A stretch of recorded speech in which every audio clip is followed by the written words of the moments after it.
Hey there everyone, today I'm bringing you the second installment of the Armory brought to you by Resurrection Airsoft. I'm going to start off showing you 4 pieces of ammunition. First up we have the humble .22 long rifle fired by countless sporting firearms. Second, we have the 9mm Luger or the 9mm Parabellum used with the Beretta M9 and many more handguns across the world. Third, we have the 7.62 by 39mm. Most notably fired by the AK-47. Last, we have the 303 British, fired by the Lee Enfield pattern rifles of World War I and World War II. So there's some obvious differences between these rounds. Country of origin, size, power, all that kind of stuff. But there are 2 things that all 4 of these rounds have in common. 1, they've all been fired. The primer has been struck, the powder's exploded, and the bullet has left the casing. 2, they are all potentially deadly, even the little .22 round.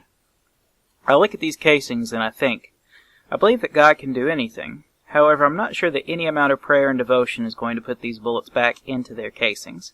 I think it's too late for that. Wherever the bullet went after it left the casing, that flight path, that damage to the target, it can't be undone. It's final. That's how it is with our words. King Solomon, who Scripture tells us was the wisest man to ever live, seems to have thought much about the words we speak, for he warns us repeatedly about the power of the tongue to heal and instruct or to destroy others and ourselves. He says, in Proverbs 15:1-2, "A soft answer turns away wrath, but a harsh word stirs up anger.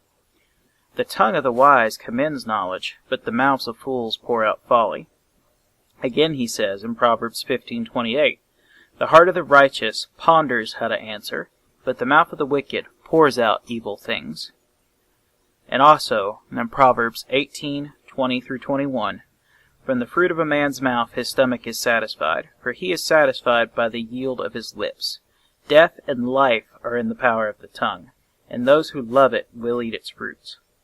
So Solomon tells us that our tongues can give life or death, spread knowledge or foolishness, and either create hostility and anger or diffuse situations to create peace. Then he also says that the righteous man will ponder over his words. This is like when a shooter makes sure that the bullet he has the power to fire is going to not only hit the intended target, but not cause any damage to anyone or anything else. Think about your words. Create life, spread knowledge, and speak words that breed peace in all situations.